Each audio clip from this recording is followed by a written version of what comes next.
Bapak Ibu yang berbahagia, tadi sudah dua yang disampaikan oleh Ustadz Syakir tentang waktu, ya, tentang Al-Asr dan Al-Ma'un. Nah, sebetulnya ada tiga surat yang menjadi pikiran utama Kiai Haji Ahmad Dahlan. Yang pertama tentunya kita sudah paham, ya. Ternyata setelah saya bongkar-bongkar, kemudian saya selalu melihat banyak pendapat tentang 7 falsafah ajaran. Jadi kita sering agak bingung. Ada 7 falsafah ajaran Kiai Haji Ahmad Dahlan. Dalam bahasa Inggrisnya itu namanya inklusivitas. Inklusif itu tidak eksklusif, tidak tertutup, tapi terbuka. Inklusif itu nuansanya memberi. Nah, maka sering disebut dengan falsafah inklusivitas keadilan. Setelah banyak orang yang berpendapat tentang itu, tapi tolong bedakan dengan 17 kelompok ayat yang selalu diajarkan Kiai Haji Ahmad Dahlan kepada murid-muridnya. Nah, alhamdulillah sudah waktu Mas Toib, Kiai Toib ini membantu saya di majelis pustaka, stensilan yang saya dapatkan di kantor pimpinan pusat Muhammadiyah di Dahlan waktu saya masih kuliah, ya, tahun 1981. Waktu itu akhirnya berhasil dibukukan kembali, ya, dikumpulkan kembali oleh majelis pustaka. Nah, Mas Toib ini membantu saya puluhan tahun, ya, Mas Toib, ya, yaitu Abdul Muthoib. Dan sekarang sudah direproduksi ulang. Nah, kadangkala memang agak susah bedakan, tetapi sebetulnya ini luar biasa bagi para dai Muhammadiyah yang celeleng itu tidak kenal waktu, tidak kenal rumahnya, bahkan kadang-kadang lupa kalau sudah punya istri, Pak. Itu kiai celeng Muhammadiyah, ya. Itu yang dipakai adalah 17 ayat. 17 ayat. Jadi ada 17 ayat kelompok pengajaran keadilan kepada murid-muridnya. Tapi ini nuansanya dakwah, menyebarkan agama Islam, mensosialisasikan pemahaman-pemahaman tentang pemikiran keislaman versi keadilan. Tapi 7 falsafah yang menjadi judul pengajian Kopi Ngaji pagi hari ini itu adalah ciri-ciri gerakan Muhammadiyah. Ciri-ciri gerakan Kiai Haji Ahmad Dahlan. Jadi beda, ya, antara ajaran dan gerakan, ya. Jadi Kiai Haji Ahmad Dahlan ini bukan termasuk Kiai Jarkoni. Tahu Jarkoni, ya? Ngajari terus ning ora iso nglakoni. Jadi Kiai Haji Ahmad Dahlan itu adalah yang mengajarkan, yang melaksanakan. Makanya dibagi 2. Pada saat mengajarkan dia menggunakan 17 kelompok ayat tadi. Tapi pada saat melakoni, ternyata di masyarakat ditemukan ada 7 falsafah. Nah, Bapak Ibu, banyak yang sudah membahas, bahkan secara spesifik menjelang Tanwir Muhammadiyah tahun 2018 di Bengkulu. Dosen-dosen UMY, terutama Pusat Studi Muhammadiyah UMY, mengumpulkan tentang itu. Dan ternyata dari berbagai macam masukan itu, ya, itu perasan dari 3 surat. Ali Imran itu ada 2, ya kan, 104 yang menjadi dasar Kiai Haji Ahmad Dahlan itu mendirikan Muhammadiyah. Ya, kita sudah tahu ya. Bismillahirrahmanirrahim. Wa takum minkum ummatun yad'una ilal khair, gitu kan? Ayo kita bentuk kelompok orang-orang yang suka berbuat kebaikan. Wa ya'muruna bil ma'ruf. Selalu menggelurakan, menggembirakan untuk berbuat baik. Kan gitu. Wa yanhauna 'anil munkar, ya. Tapi juga yang memberikan penasihatan, janganlah berbuat mungkar, gitu. Nah, dajjal modern yang sering Bapak Ibu lihat di medsos itu selalu dibalik, dia wa ya'muruna bil munkar, gitu. Ma'rufnya ya nanti kalau sudah bingung. Nah, dajjal-dajjal modern inilah yang kemudian kita harus hati-hati. Nah, tadi kan doa kita begitu. Jangan ketemu sama dajjal modern dan jangan ketemu sama yang dajjal betul-betul dajjal. Matanya satu. Gitu kan. Maka kalau dajjal hari ini datang pasti tidak ikut kir mata nanti. Karena matanya cuma siji. Nanti toko kacamata bingung. Itu kan.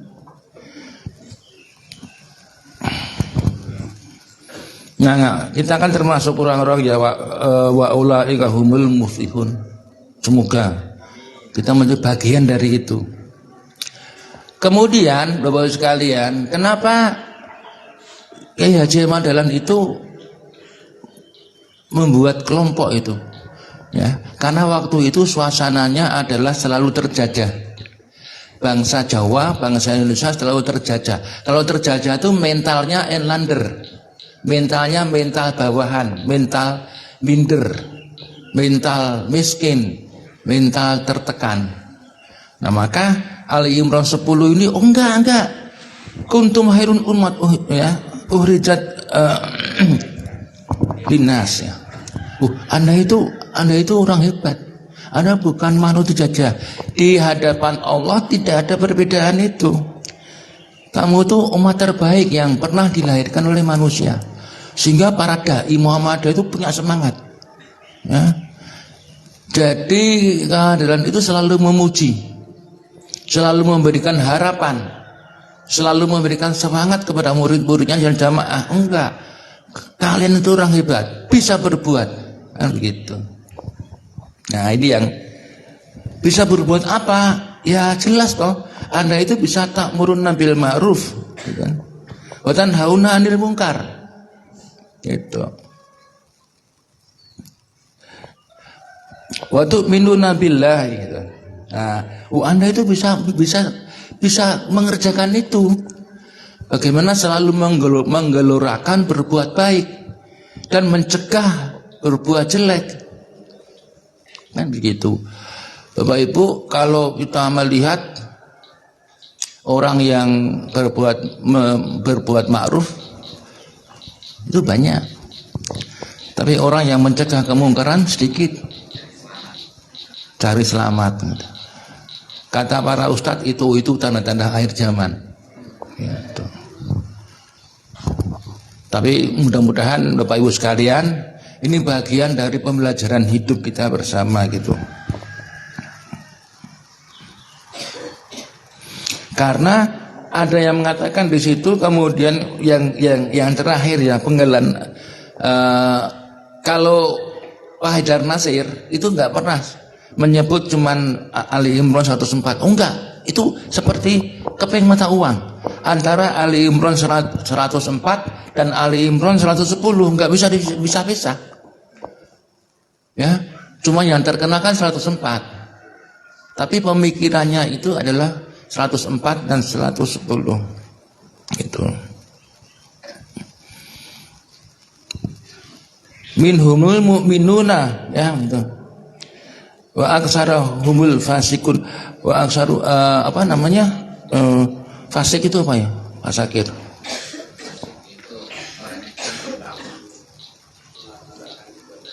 Ya. Anda itu orang-orang yang beriman. Tapi kebanyakan mereka itu orang-orang fasik, gitu loh. Nunjuknya sana, Jakarta, ya kan? Jakarta mana sih? Sana. Ini luar biasa. Makanya Bapak sekalian, kemudian yang tadi disampaikan Pak Sakir itu ya Al-Azhar gitu ya. Ternyata 7 falsafah gerakan tuh mirip-mirip kayak gini. Ternyata oh iya, ternyata cuma 3 surat ini. Ali Imran 104, Ali Imran 110, Al-Azhar dan Al-Ma'un. Nanti kita lihat, nanti kita bacakan. Dan ini ditiru oleh Yahudi. Seorang Yahudi yang namanya Stephen Covey yang membuat buku namanya Seven Habits. Terbit pertama 15 Agustus 1989. Lah kita kok malah nggak kenal. Stephen Covey itu dari bukunya itu bestseller sehingga dia menjadi kaya raya. Diterjemahkan ke 14 bahasa selain Inggris. Lah kalau orang Muhammadiyah nggak mengenal itu kebangetan gitu loh. Tidak mengenal 7 falsafah inklusivitas. Kegiatan artinya kegiatan Muhammadiyah sebagaimana dianjurkan oleh Kiai Haji Ahmad Dahlan. Jadi inklusif itu keluar dakwah, bukan eksklusif. Kalau eksklusif itu mengkristal, nggak pernah ketemu sama orang, nggak pernah ketemu sama jamaah. Itu. Ini luar biasa loh. Kenapa yang diambil Al-Azhar? Iya, karena kalian itu rugi. Manusia itu sehebat apapun, apakah dia dajjal atau bukan, apakah dia dajjal yang tidak berkuasa, maupun dajjal yang sudah berkuasa, maupun dajjal yang sedang ngemis-ngemis minta kekuasaan. Banyak sekarang ini, gitu. Makanya Ariel itu kan punya lagu Bukalah Topengmu gitu kan. Oh ternyata ini orang alim, buka topengnya udah dajjal ini. Dan itu banyak dajjal itu. Itu sehebat apapun dia dibatasi oleh namanya 2 dimensi. Pertama dimensi waktu, yang kedua dimensi tempat. Contoh Bapak Ibu, kita kalau di sini di Jogja, kita enggak tahu tuh. Misalnya saya di Bodeh, saya enggak tahu apa yang terjadi di Kauman. Nah, tadi saya ngantarkan sebentar teman karena yang mengkaji di Sabtu pengajian subuh di masjid besar itu teman. Ya, muntaqilah. Begitu dia naik panggung, saya pulang. Gitu. Ya. Saya nggak tahu sekarang dia ngomong apa. Mungkin saya pulang dia ngerasani saya. Itu rektor UMY gitu. Bapak Ibu kalau dirasani kersa mboten? Kalau saya rasani mau nggak? Mau. Karena itu mengurangi dosa. Gitu? Kalau ngerasani ini elek, dosanya dikurangin. Kalau ngerasani apik, tambahi ganjaran. Itu. Kalau bapak-bapak juga gitu, tapi harapannya bukan tambahi ganjaran, tambahi bojo. Neng meng cita-cita, itu ngomong terus nanti oh iya ngelakoni jarkoni kabeh ini sebelah kanan ini. Kalau masalah masnah jarkoni sini. Kalau ibu-ibu tidak, ibu-ibu itu konsisten. Sejak simbah putri saya, sejak ibu saya, sejak istri saya, dan sekarang anak putri saya itu konsisten sikapnya. Mesti bahasa walian. Bu, ya ini sayurnya asin, asin kok? Ame titik, titik masuk asin gitu, gitu. Diwalik, bu, kok rano rasane, padahal uyahe wis ngono lho. Diwalik terus, jadi mesti kalah. Jadi hati-hati. Ibu-ibu ini kan ras manusia terkuat di dunia kan, gitu. Betul. Rating kiwa mengko nengen, eta. Leres ibu-ibu? Oh ya leres. Nah, bapak-bapak mandek ning rating terus. Yang disauti dingklo gitu.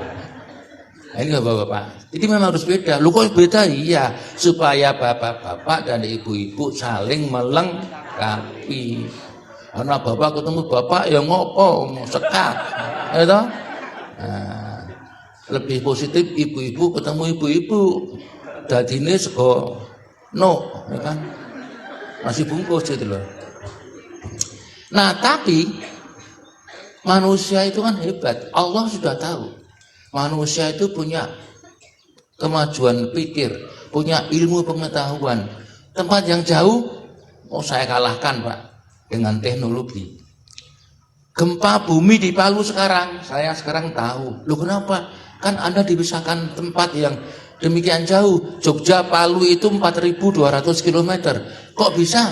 Pada waktu yang bersamaan kita tahu di sana ada gempa. Teknologi.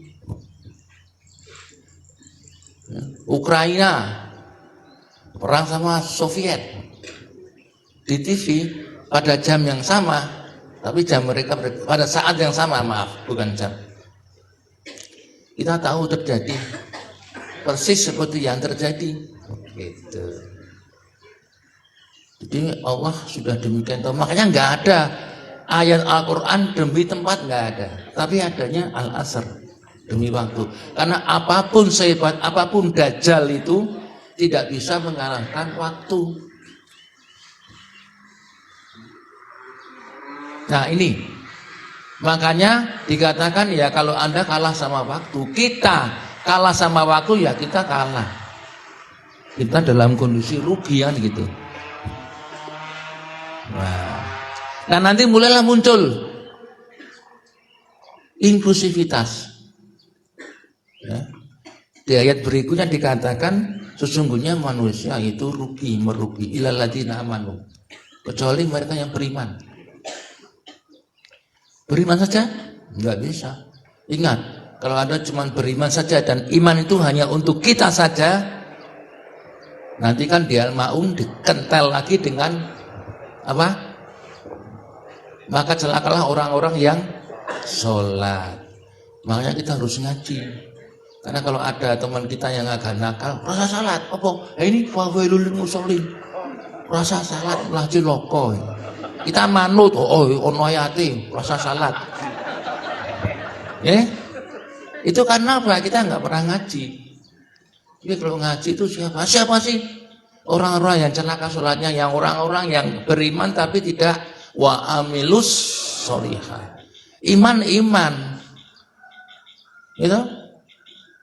Tapi ya harus wa amilus sholihah. Bapak-bapak ini imannya kuat. Betul nggih? Bapak-bapak nggih? Lihat mboten? Imannya kuat. Sing ra kuat Pak Iman. Ngomong terus. Ning rawani nglakoni gebuk soblok gitu. Ndem siwur.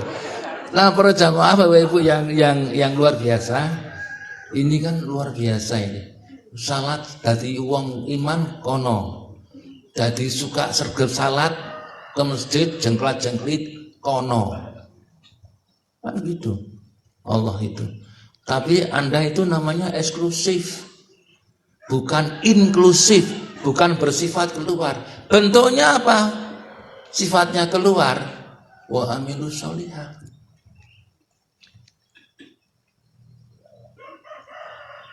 Kita memberi kasih sayang dan pertolongan kepada anak yatim dan orang miskin.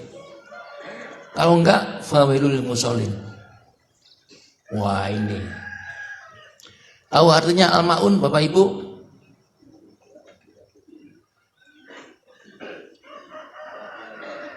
Loh, Bu. Yang berguna. Gitu. Memberikan pertolongan wayamnaun al-maun dengan benda yang berguna. Mau rapi nih, sebentar lagi jeblok nih ya. Saya gantiin Mbah Marijan. Tapi semoga tidak bernasib seperti Mbah Marijan. Nanti kalau jeblok, ayo baksos, sing dikeke itu rok suwek. mumpung begitu ada bencana, begitu ada baksos, banyak orang yang berpikiran saatnya kita nguwangi barang-barang yang tidak digunakan. Suwe serah ke kaos-kaos dulu enggak lagi, jangan kayak gitu. Kita memberikan pakaian itu bukan pakaian bekas, tapi yang pakaian yang bagus. Nah, ini tiga ini. Ali Imran, Al-Asr dan Al-Ma'un. Kenapa sih? Kenapa tiga ini yang diambil luar biasa? Nanti kita lihat menjadi 7. Dijabarkan tuh menjadi 7 falsafah inklusivitas ajaran kegiatan keadilan. Pertama, falsafah pertama nih, saya jam pinten Pak? Oh, jam 6, masih 2 jam. Manusia itu semuanya mati perasaannya. Jadi Bapak Ibu kalau tidak memberikan pertolongan kepada anak yatim dan kaum miskin, mati perasaannya. Kecuali para ulama, yaitu orang-orang yang berilmu. Dan ulama itu dalam kondisi kebingungan, kecuali mereka yang beramal. Jadi kalau saya berilmu, saya punya ilmu, tapi saya tidak beramal, rektor UMY bingung. Kita berilmu, tapi tidak beramal. Dan mereka yang beramal pun semuanya dalam kondisi khawatir. Nak beramal itu jadi miskin.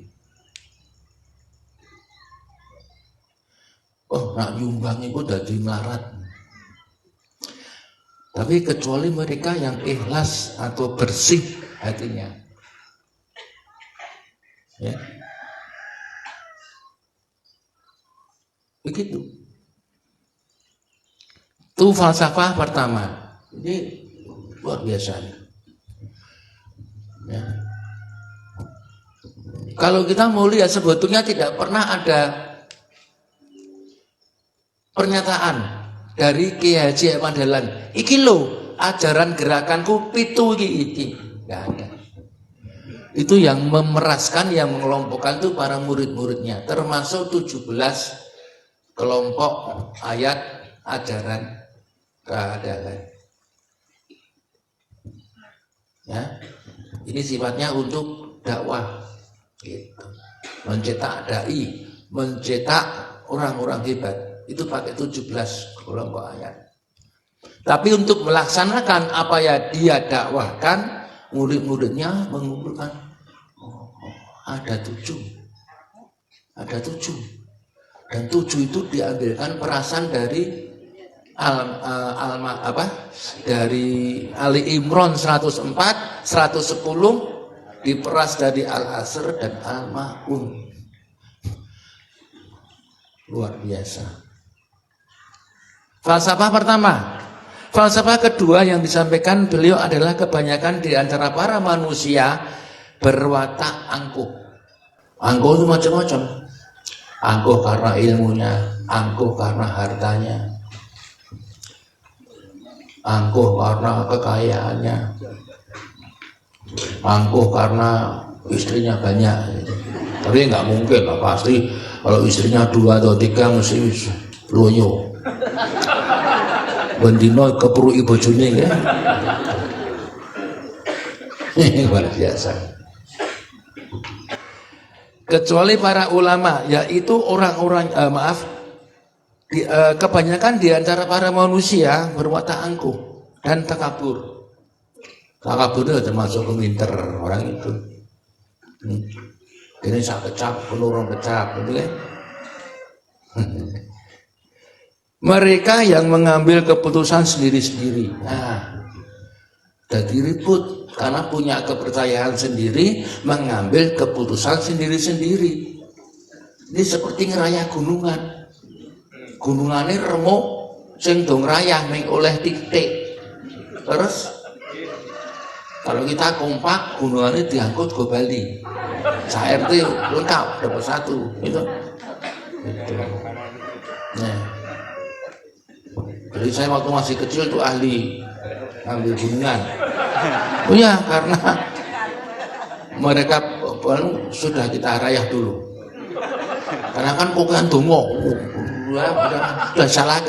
sudah disalahke, nggak tahu nyebut apa, walami kami, anak kamu nggak sabar, naik dulu, dimakan, boten didol. Ya, yang ketan hijau kuning abang itu dulu saya jual 10 rupiah. Lo kreatif, orang Muhammadiyah itu harus kreatif. Ya, itu anak kauman. Salah dewe kok jadi wong bodoh. Ini loh ya. Ini jadi masalah.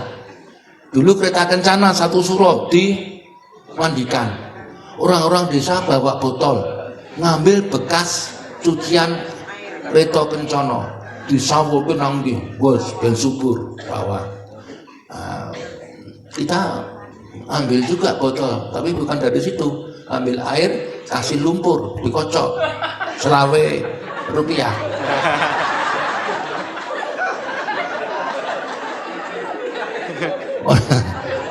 Orang Muhammadiyah itu kudu pinter itu, kreatif. Wah, aku ngaku sih ya salah sing bodoh. Makanya Bapak sekalian ngaji biar nggak bodoh. Ya. Wah, sekarang ini tukang tipu tambah banyak. Ya. Kalau dulu kan memang itu kan rezekinya anak kauman. Lu Bapak Ibu kok ngiri ya pindah kauman. Tapi dulu kalau anak sekarang adoleke wong edan itu masih ada yang bawa itu punceng itu dibawa pulang, ditancepi di pojok sawah, tancepi pojok rumah, anti maling. Itu padahal mencegah maling itu gampang, ya? Malingnya suruh ronda, wes bingung deh, maling kok rondo, rasa maling. Oh jadwalnya jelas, itu ono kelangan, nah ini orangnya kan gitu. Bapak Ibu yang dirahmati Allah, falsafah ketiga. Makanya kalau sendiri-sendiri nggak bisa. Saya sudah mau praktekkan itu. Sama seperti teman-teman kita di Madura berorganisasi. Satu serial, terus deh Luntun mencium Hajar Aswad.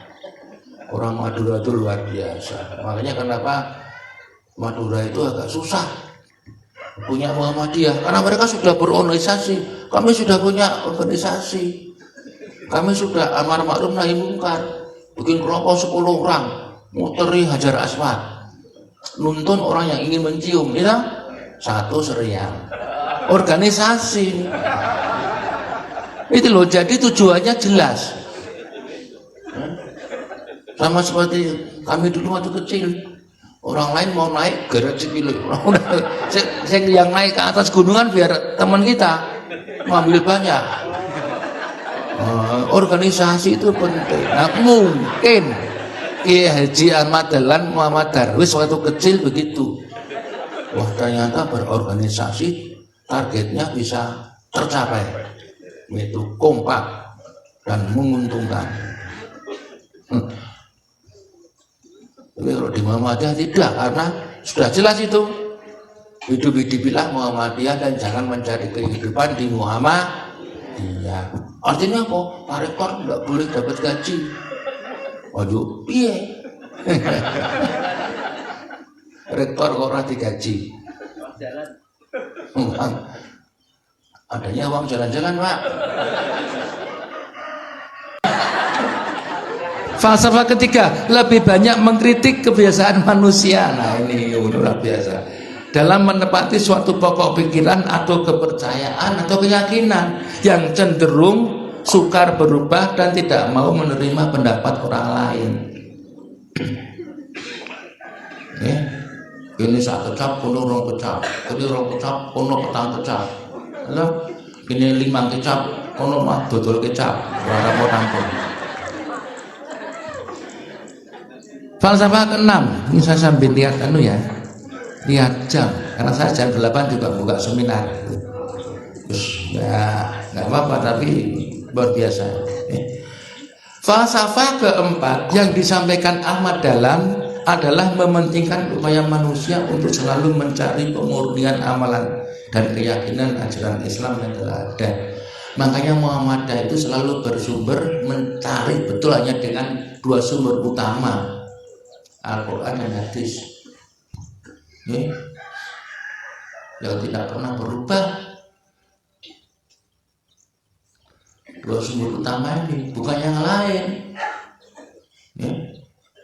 Nah ini loh Bapak sekalian, maka namanya purifikasi, pemurnian, water purifier, itu pemurni air, membuat air yang keruh menjadi jernih. Nah, ini juga begitu. Muhammadiyah itu membuat pikiran yang keruh menjadi jernih. Keruh ya seruat rawan gitu. Terus gimana Pak? Ya dibuat jernih.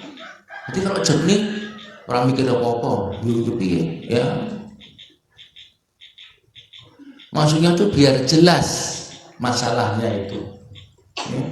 Manusia harus menggunakan pikirannya nih untuk mengoreksi soal itikad, kepercayaannya, tujuan hidup dan tingkah lakunya dalam rangka untuk mencari kebenaran sejati.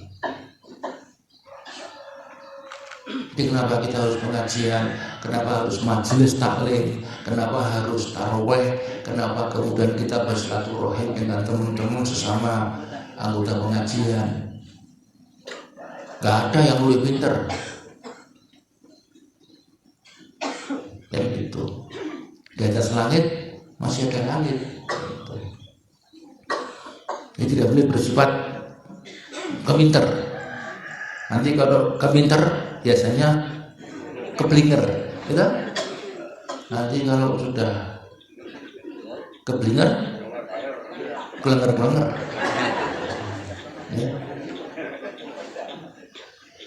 Berjamaah yang berbahagia. Falsafah kelima, lebih banyak memperingatkan orang-orang yang selalu penuh dengan keraguan dan kekhawatiran, serta akhirnya tidak berani mengerjakan barang yang benar. Sekarang ini banyak berbuat baik itu malu malahan. Ini nak berbuat jelek bangga, gitu. Lihat di TV itu, nak maling sandal kecekel dingklur. Ini maling duit negara kecekel malah gada-gada itu. Edan gitu. Karena apa? Karena mereka kita ini sudah jarang menetapkan diri kepada hal-hal kebenaran, sehingga tidak bisa membedakan mana yang benar, mana yang salah. Jadi Bapak Ibu, Bapak-bapak jangan sampai tidak bisa membedakan mana istri sendiri, mana istri orang lain. Hati ini penyakit manusia modern. Nah, kenapa harus majelis taklim? Kenapa harus kopi ngaji? Kenapa harus ketemu jamaah di masjid? Karena sekarang ini kita ditipu terus, Bapak sekalian. Bapak Ibu bangun tidur buka WA, tidur pun buka WA. Masuk kamar suaminya WA alumni SD, istrinya WA TK. Siji madem ngalor, siji madem itu. Ini kuasane Gusti Allah. Kok yo isi nambah anak dulu. Iya gitu. Kabeh nyekel handphone. Ono hamil terus ibunya tuh.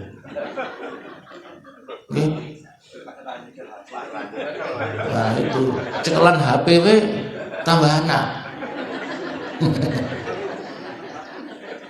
Dunia tuh makin perut harus kadang. Ya toh? Jangan. Karena apa yang ada di WA itulah kemudian Bapak Ibu itu mendapatkan sekarang yang namanya post truth. Lihat, bahasa Inggrisnya the truth, itu kebenaran. Orang yang selalu menepati kebenaran sebagaimana tadi di dalam Ali Imran 104. Itu namanya the truth, kebenaran. Tapi kalau post truth itu artinya pembenaran. Jadi sesuatu yang jelek, sesuatu yang salah, kalau kita terima terus, kita baca terus berulang-ulang, disesuaikan gitu. Konco SD moser mana, konco SMP moser mana. Jadi urip di sini mengser-seran terus. Moser kono, moser kene. Terus deh, akhirnya barang yang jelek itu, barang yang salah itu menjadi benar. Jadi Bapak sekalian, kalau saya mengatakan ini punya grup itu, kemudian saya sebarkan bahwa ayam itu kakinya 4, salah. Salah Pak, ayam kok kakinya 4? 2 Pak. Tapi kalau saya share terus ke WA Bapak setiap hari, bahkan ratusan kali, teman SD nge-share, tetangga nge-share, teman SMP nge-share, akhirnya ayam itu dipercaya berkaki 4.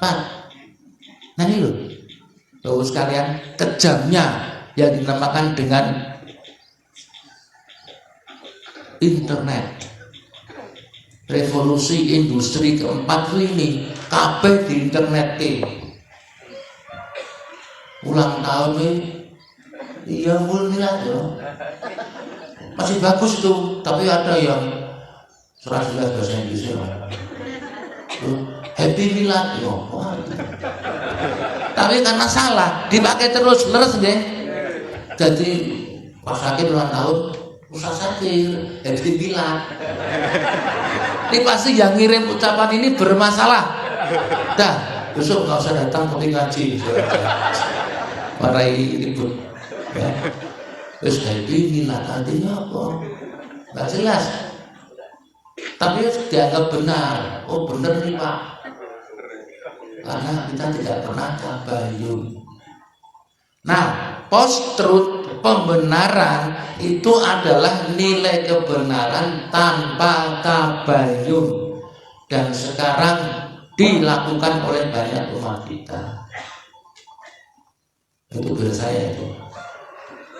Biasanya beli itu saya kira-kira sudah 2 kali lari dari The Waternote ke Stasiun Tugu. Nah, gitu. Bisa harus pulang, harus mandi, gitu. Harus kantor, nah, gitu. Nah, ya. Jadi, nah, ini keren ini luar biasa ini. Al-Ma'unnya muncul lagi, faham berenang.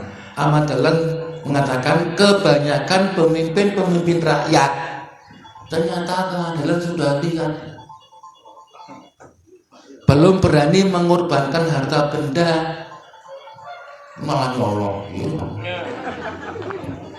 harta benda dan jiwanya untuk berusaha mengadakan, menciptakan golongan umat manusia dalam kebenaran. Malah pemimpin-pemimpin itu biasanya hanya mempermainkan, memperalat yang bodoh-bodoh dan lemah. Terus kalian, itu hanya alarm, bukan istri saya panggil-panggil ya. Jadi gak saya itu. Oh, kusnuto. Kayak bojone wis nilpon. Bojo saya tadi. Ya kan? Alarm.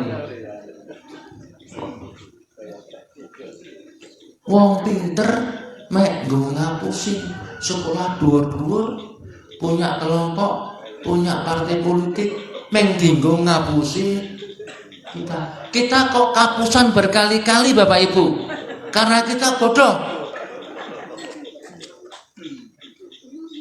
Nggih. Ora kapok-kapok koyo mangan sambel pedes yang bulit terus. Kapok lombok kan gitu. Kapok lombok. Nah, yang ketujuh merupakan pelajaran yang paling sering ditekankan Ahmad Dahlan, yang belajar ilmu dan beramal. Jadi 3 I. Ilmu IAI itu. Ilmu, amal, dan ikhlas. Dalam proses namanya kiai kan. Kok kiai? Iya, karena kelompok ilmu yang amal dan ikhlas. Namanya kiai. Bukan kiai ya. Apa sih? Kelompok dari orang yang berilmu, yang selalu beramal dan ikhlas. Dalam proses pembelajaran nampaknya Ahmad Dahlan sudah mengutamakan keberhasilan sebuah proses pembelajaran. Pertama pembelajaran apa? Pembelajaran kognisi. Kognisi itu keilmuan. Itu. Yang kedua afeksi. Afeksi itu apa? Sikap. Jadi kita mau Islam itu sholat ilmu agamanya tinggi. Oh iya, sikapnya bagus. Jangan malah sombong. Jangan malah merasa benar sendiri. Dan psikomotorik, keterampilan memanfaatkan ilmu itu. Itu. Jadi Bapak Ibu masih ingat dulu waktu belajar sepeda, nggak usah begitu. Nah ini yang kemudian tidak selalu terjadi. Nilai, saya ini belajar sepeda, iki setang. Iki apa? Rem. Iki ban ngarep. Kapan ya belajare? Anak kita tumpake sulung jeblok tiba nangis yo ben. Ping 3 sudah jalan kita sepedanya. Terus makin jauh balik melaku didol. Karena ibu-ibu sekarang ini kan sukanya memberi ajaran kepada anak-anaknya itu bahasa Indonesia. Leres ya. Kita sudah tidak bangga sama bahasa Jawa. Kalau lor anim bingung anim itu apa? Padahal itu keren bahasa Belanda anim itu. Oh gitu.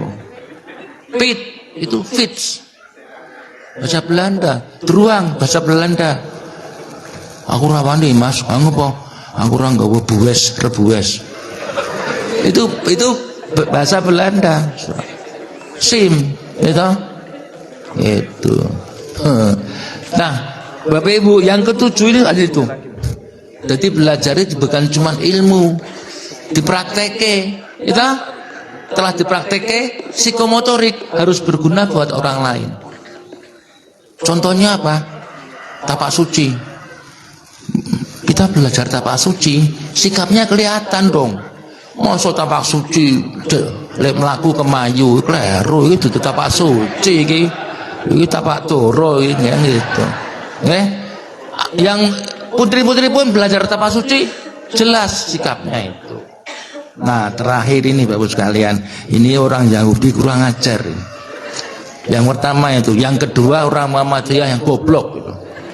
Karena dicuri itu ilmunya 7 falsafah yang sudah dirumuskan oleh murid-muridnya Kiai Haji Ahmad Dahlan dicuri.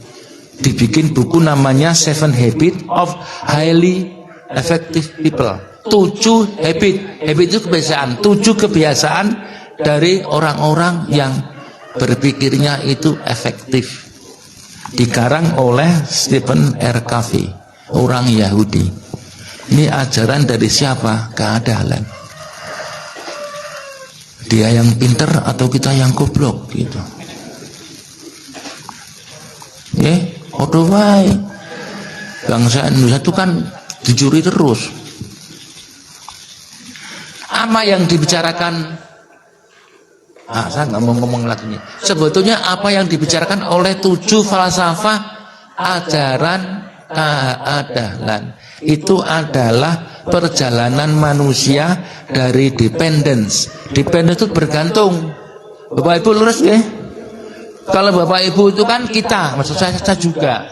Kita ini dependen tergantung. Terus ditusi nganggo kathok, diambil kathok. Terus iso kathokan dhewe. Nanti setelah selesai balik meneh rasa kathokan.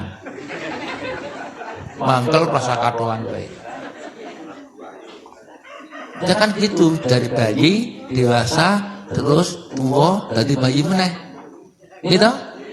leres itu. Tapi kalau Stephen tujuan jalan keadilan itu bukan fisik, tapi cara berpikir. Pertama dependence itu orang bergantung. Apa di situ yang ada? Yang ada adalah kemenangan pribadi. Anak kita coba, maem, ibunya ngobrol terus rotonggone, anaknya ngamuk sih. Karena dia ingin menang, ingin dilatini. Maka namanya kemenangan pribadi. Ada 3 itu. Pertama adalah be proaktif. Jadilah orang yang proaktif. Lihat falsafah 3. Cocok. Proaktif itu ya bukan reaktif. Ronda itu proaktif sebelum ada maling ronda. Lihat tegel kita basah, jangan nunggu. Bu dilap orang kepleset, gue harus menunggu kepleset ditulungi. Ngawur. Ya sebelum ada orang yang kepleset, dipel biar tidak ada yang kepleset. Kita harus berbuat baik terus dinteni nak ono ngomong kepleset lah kayak ditulungi. Lu jenenge kurang ajar.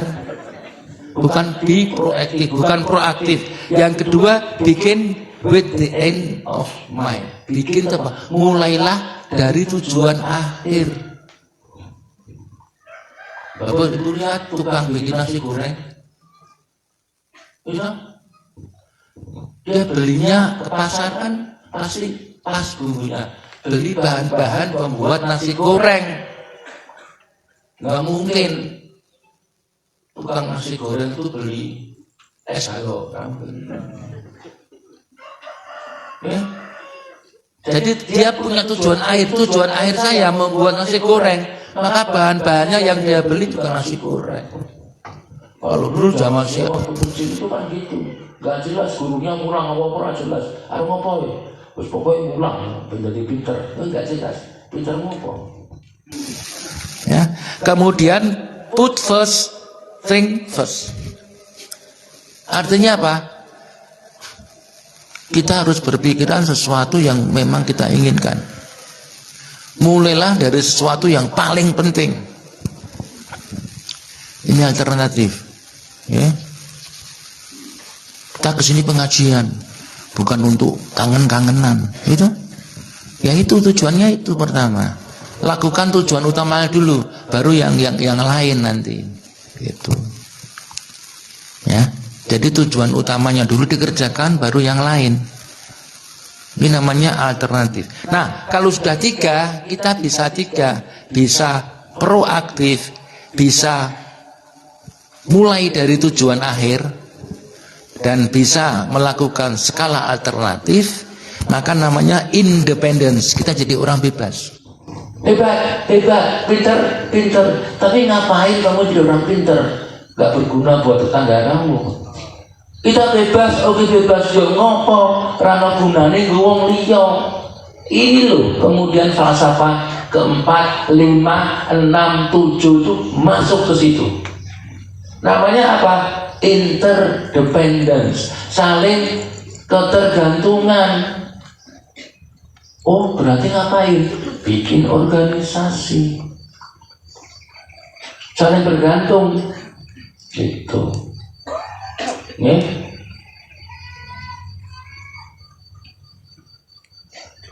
ada yang mengatakan, oh ini Pak, contoh apa? Organisasi. Contohnya tukang batu.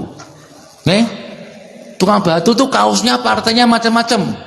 Gelora ini rumahnya dadi ora. Tetap dadi, tapi saya mau pasang tegel sesuai dengan visi partai saya. Remuk omah kuwi. Leres ta? Tukang batu tuh luwih pinter mangane wong sarjana-sarjana sing kuliah kuwi lho. Kaosnya macam-macam, ya kan? Ada yang Golkar, golongan Kasyap Rabi, Golkar. Itu ya, ada yang PDIP, ada yang kalau di kawan tuh ada yang namanya kelompok PDHIP gitu, orang yang suka berongkos di depan gedung PDHI, tapi dia bentuk kelompok sendiri, maka disebut PDHIP. PDIP orang kawan itu semacam-macam, nanti bingung. Kalau nggak paham semaput masuk kauman itu. Betul. Contohlah tukang batu, kaos partainya macam-macam, tapi rumahnya jadi. Artinya tidak gugu karpe dewe. Itu namanya organisasi. Maka namanya interdependen, saling ketergantungan. Isinya apa? Pertama adalah think win-win, berpikir menang-menang. Ya rembukanlah, orang menangi dewe lah, menangi bersama. Gitu. Kalau para pemimpin kita selalu berpikir win-win solution, berpikir kemenangan masyarakat, kemenangan rakyat, insya Allah beras regane sekilo yang 5.000. Okay?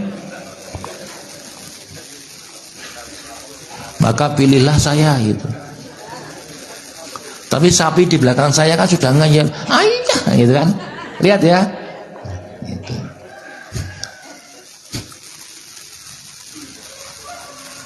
Nah, kemudian yang berikutnya adalah seek first to understand, then to be understood. Berusahalah untuk mengerti dulu, baru setelah itu berusaha dimengerti. Artinya lebih banyak kita mendengar dulu, setelah itu baru kita bicara. Maka kenapa kuping jumlahnya 2, mulutnya 1, bukan dibalik. Kaya Dajjal itu cangkeme loro, kupinge sitok. Rusak dunia. Gitu. Esok dele sore tempe. Ya. Tekoni, ayo jangan tanya saya. Akon tekon sapa? Ustaz. Ya enggak tahu gitu. Remo itu kan. Remo.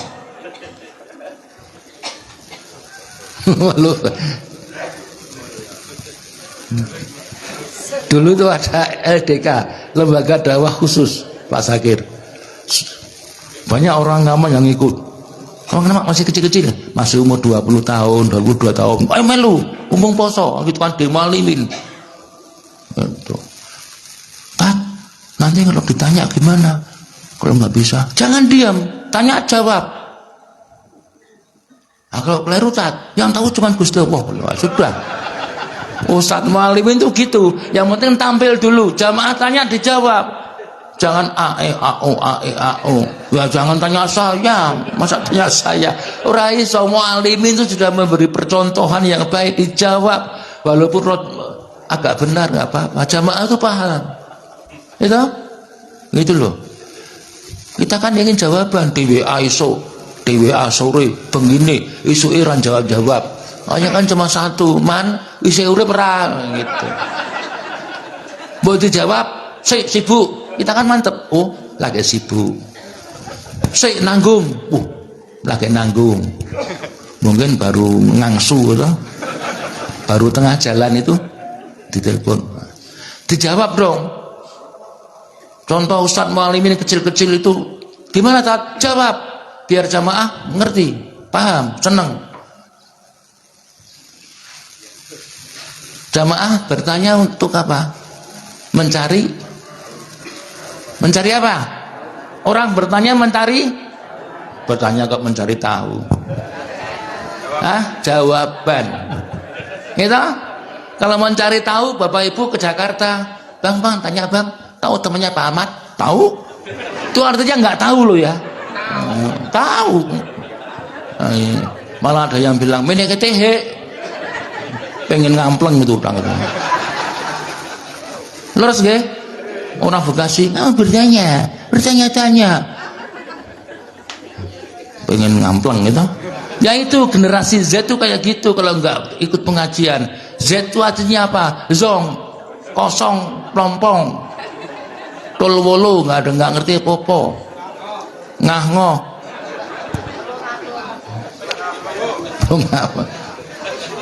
Saya itu juga mikir, Bapak sekalian. Pernah ditanya sama temen, Mas Gun, bahasa Inggrisnya pelunga-pelungu, bingung. Walale kowe rasa tekon kuwi, kowe tekon bahasa Indonesiane mati kunduran truk, aku ora iso jawab. Ada ibu yang bisa menjawab? Ada hadiah umroh gratis.